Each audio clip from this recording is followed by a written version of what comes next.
Stamford Bridge, avec le brassard de capitaine sur la manche et Barcelone tentant désespérément de survivre au pressing étouffant de Chelsea, Ronald Araujo a pris une décision catastrophique qu'il regrettera pendant des années.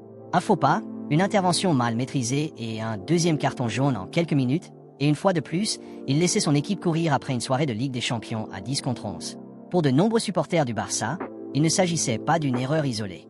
C'était le moment où des années de confiance et d'instinct protecteur se heurtaient enfin à la dure réalité. Les erreurs du défenseur central en Ligue des Champions avaient atteint le point de non-retour pour Barcelone. Dès lors, une question qui aurait paru sacrilège il y a encore peu de temps plane désormais sur le club. À long terme, vaut-il mieux continuer à bâtir autour d'Araujo ou le vendre malgré sa valeur au plus bas? Pendant la majeure partie de ses premières années en équipe première, l'histoire de Ronald Araujo était simple. Il était le défenseur que Barcelone réclamait depuis que Carles Puyol avait raccroché ses crampons. Rapide, agressif, dominant dans les airs et intrépide dans les duels, il est passé d'un jeune joueur brut de Boston River à l'homme que Xavi a qualifié de présent et futur de Barcelone et de l'un des meilleurs défenseurs centraux du monde. Même ses rivaux l'ont admis. La superstar du Real Madrid, Vinicius Junior, a cité le joueur de 26 ans comme celui qu'il avait le mieux défendu et l'a décrit comme très bon et très fort. Cette réputation, alliée à son attitude, a permis au défenseur d'accéder au capitanat au sein du club. Il est même devenu le premier capitaine cet été, lorsque Marc-André Ter Stegen a été temporairement démis de ses fonctions suite à un différend. Lentement mais sûrement, le Sud-Américain s'est imposé comme l'un des visages familiers du vestiaire.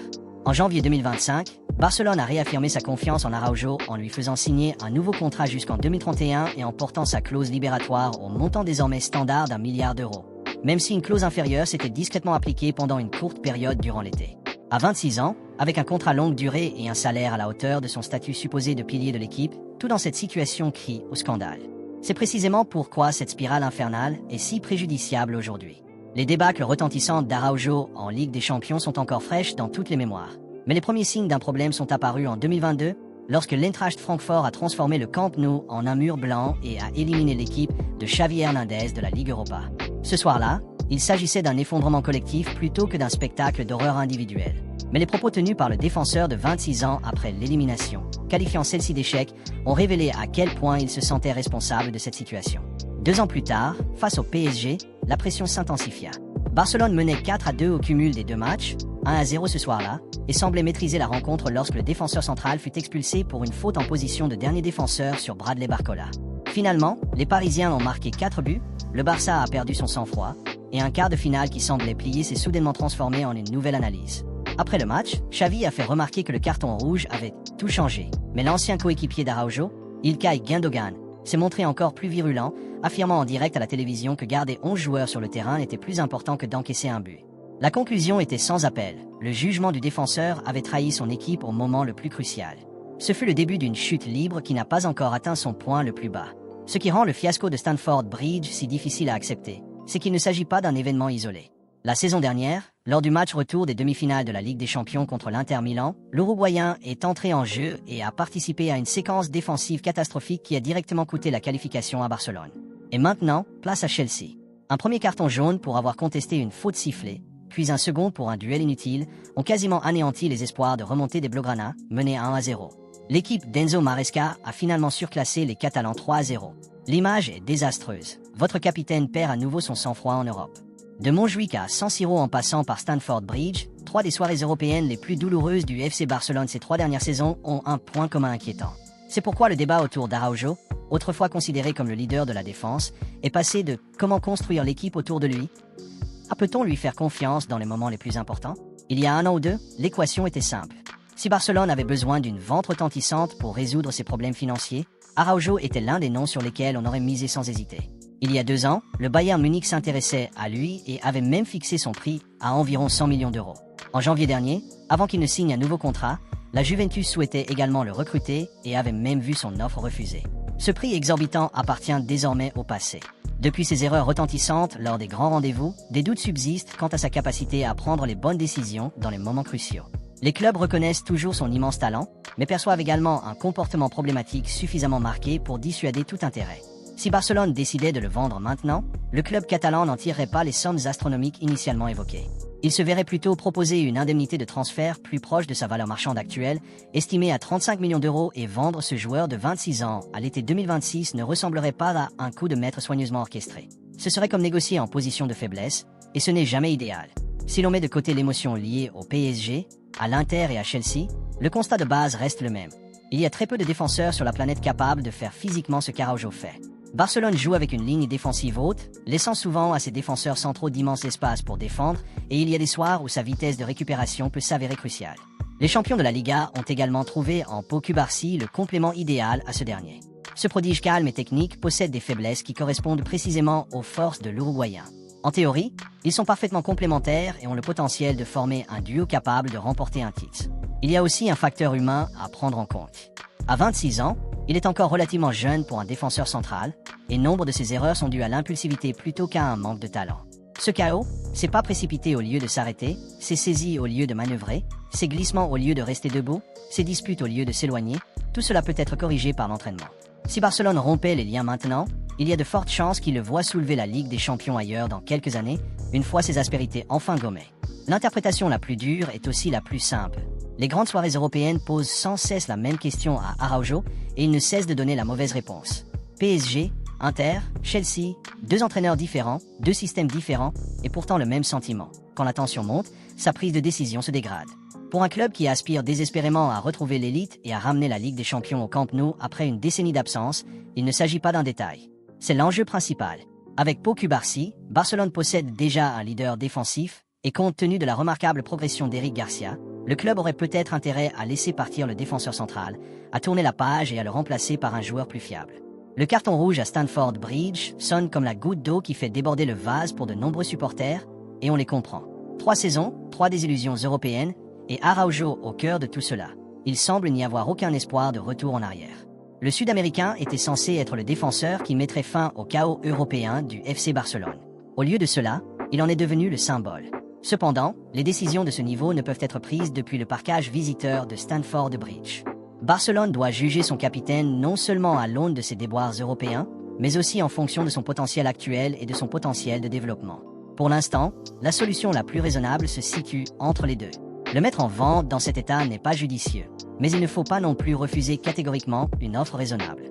S'il reste, il devra regagner la confiance par ses actes et non par ses paroles. S'il part, Barcelone devra le remplacer par un joueur au profil adéquat. Le véritable tournant dans cette affaire n'est peut-être pas tant le carton rouge de Chelsea en lui-même, mais plutôt le moment où Barcelone décidera si l'Uruguayen est un problème à vendre ou un joueur à aider. Leur réponse aura un impact considérable sur leur avenir immédiat.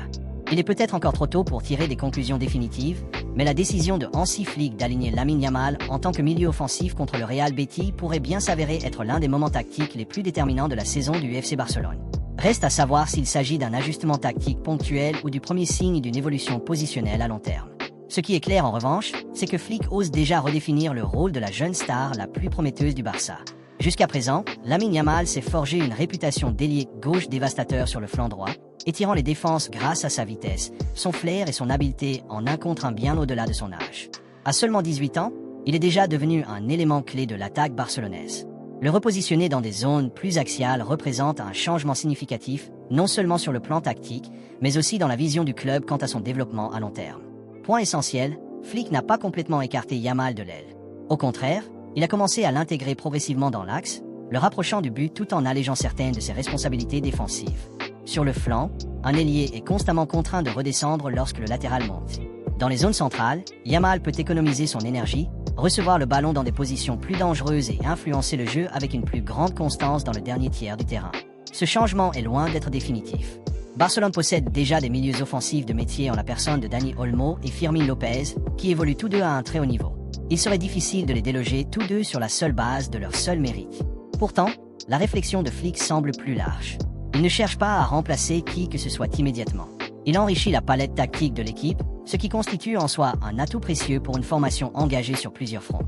Un récent article de Mundo Deportivo révèle que la présence de Joan Garcia lors du match crucial de Ligue des Champions du FC Barcelone contre l'Eintracht Francfort ne fait aucun doute. Il convient de noter que des scènes inquiétantes ont suivi la victoire 5-3 contre le Real Betis à la Cartuja. La recrue estivale a reçu un coup pendant le match, suscitant une brève inquiétude parmi le staff et les supporters du Barça. Mais tout indique désormais qu'il sera pleinement disponible pour le match européen de mardi soir au Camp Nou. Le gardien catalan a été aperçu boitant légèrement en montant dans le bus de l'équipe en direction de l'aéroport de Séville, puis à nouveau en embarquant dans l'avion avec le reste de l'équipe. Ces images ont naturellement suscité des spéculations quant à son état physique. Cependant, des sources au sein du vestiaire du FC Barcelone se sont empressées de calmer les esprits, confirmant que, sauf complications imprévues, Garcia sera titulaire contre l'Eintracht Francfort. Pour Hansi Flick, c'est un tournant important. Garcia s'est imposé comme son gardien titulaire indiscutable cette saison, devançant Wojciech Szczęsny et Marc-André Ter Stegen, de retour de blessure. Alors que la qualification pour les phases finales était en jeu, le club ne souhaitait pas prendre le risque de miser sur sa disponibilité et le feu vert médical arrive à point nommé. Du point de vue de la performance, Garcia a livré une prestation mitigée mais solide contre le Betis, ne pouvant absolument rien faire sur l'ouverture du score d'Antony. Ce but, cependant, ne dura que peu de temps avant que le Barça ne revienne en force dans la rencontre. Avec un bloc défensif très haut pendant une grande partie du match, Garcia fut constamment mis à l'épreuve et contraint de couvrir son dos. Désormais, toute l'attention se porte sur l'Eintracht Francfort, qui constituera un test totalement différent. Les nuits européennes exigent une concentration maximale, et la moindre hésitation physique dans les buts pourrait s'avérer coûteuse. L'attaquant du FC Barcelone, Rafinha, s'est entraîné sans problème avant le match crucial de Ligue des Champions de l'UEFA contre l'Eintracht Francfort, selon un récent article de Sport. Le retour du Brésilien à l'entraînement complet soulagera Hansi Flick, qui avait choisi de le faire souffler lors du dernier match de Liga du club contre le Real Betis. Dimanche matin, l'équipe a effectué sa séance de récupération habituelle d'après-match à la Ciutat Esportiva Joan Gamper, avec la participation complète de Rafinha pour la première fois depuis sa période de repos. Son absence contre le Betis avait suscité des interrogations, mais il a toujours été entendu qu'il s'agissait d'une mesure de précaution. Le Brésilien souffrait d'une légère surcharge musculaire, et Flick a décidé qu'il valait mieux le préserver pour la rencontre européenne. Le match de Ligue des Champions de mardi au Camp Nou marque la 6e journée de la phase de groupe et représente une occasion cruciale pour Barcelone de se relancer après sa défaite face à Chelsea. La présence de Rafinha à l'entraînement confirme que le staff technique est prudemment optimiste quant à sa disponibilité, assurant ainsi que l'ailier pourra renforcer l'équipe lors de ce qui pourrait être un match décisif pour la qualification. Contre le Betis, Rafinha était l'un des rares titulaires habituels à ne pas avoir joué. La participation complète de Rafinha à l'entraînement de dimanche laisse penser qu'il est en bonne voie de revenir à son meilleur niveau, offrant ainsi à Flick davantage d'options offensives pour défier une équipe d'Eintracht Francfort compétitive. Alors que la phase de groupe touche à sa fin, Barcelone a besoin de tous les atouts pour décrocher une place en 8e de finale. Le retour en forme de Rafinha pourrait s'avérer un facteur décisif dans la quête d'une qualification directe pour la compétition européenne. La victoire palpitante de Barcelone, 5-3, face au Real Betis, acquise de haute lutte, est peut-être due au buteur sur le terrain, mais l'une des histoires les plus intrigantes s'est déroulée discrètement en marge du match. Robert Lewandowski n'a pas joué une seule minute, assistant à l'intégralité du spectacle depuis le banc de touche tandis que le Barça signait une nouvelle victoire spectaculaire sous la houlette de Hansi Flick. Pendant un bref instant, dans les dernières minutes, il a semblé que l'attaquant polonais allait enfin se déchaîner. Lewandowski était parfaitement préparé à entrer en jeu alors que Barcelone cherchait à gérer la dernière ligne droite du match. Cependant, tout a basculé lorsqu'Eric Garcia a ressenti une légère blessure physique, obligeant Flick à revoir sur le champ ses plans de remplacement. L'entraîneur allemand a finalement opté pour l'entrée en jeu de Geoffrey Torrent, renonçant à la participation de Lewandowski à la dernière minute. Ce qui s'est passé ensuite sur le banc a parfaitement reflété l'état d'esprit qui régnait au sein de l'équipe. Flick s'est approché de Lewandowski, lui a donné une légère tape sur le ventre et l'a informé qu'il resterait assis. L'attaquant a réagi par un sourire et les deux hommes ont même échangé une plaisanterie, soulignant la relation solide et la confiance mutuelle qui existe désormais entre le joueur et l'entraîneur. Il n'y avait ni frustration, ni tension visible, seulement de la compréhension. Cette décision était loin d'être fortuite. Lewandowski avait enchaîné 5 titularisations consécutives avant la rencontre face au Betis, ce qui l'avait contraint à supporter une charge physique importante. La situation est pourtant loin d'être simple. Lewandowski devrait tout faire pour revenir sur le terrain face à l'Eintracht Francfort, mais le scénario a basculé après le triplé spectaculaire de Ferran Torres contre le Betis. La performance explosive de l'Espagnol a bouleversé la hiérarchie des attaquants et a contraint Flick à faire l'un de ses choix les plus difficiles depuis sa prise de fonction. Laisse un like et abonne-toi pour plus d'actualité Barça.